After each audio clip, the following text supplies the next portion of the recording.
review.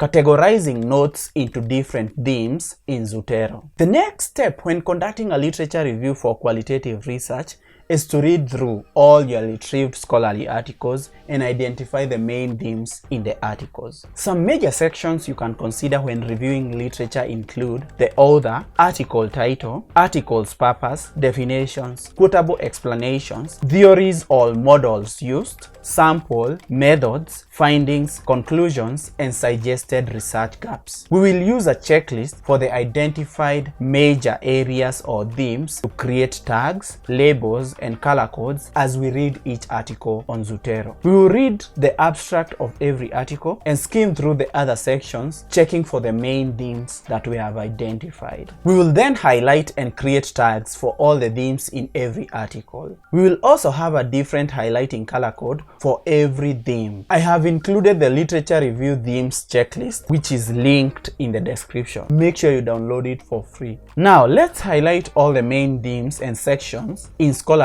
articles on Zotero. After highlighting all the themes in all the articles and tagging the themes with the right labels and color codes, we'll then enter the themes in a literature evaluation table. Now let's design our literature evaluation table with a column for the authors and a column for every other theme or section. I have also included the link to the literature evaluation table in the description. You can use this table to conduct literature evaluation. Remember, in this step of going through the different scholarly articles and identifying the main themes, we will not be paraphrasing. Our main focus is to identify all the useful information from the scholarly articles that we retrieved and to classify this information into themes. After classifying this information into themes and filling it up in a literature evaluation table, we can then go ahead to paraphrase and make arguments. Compile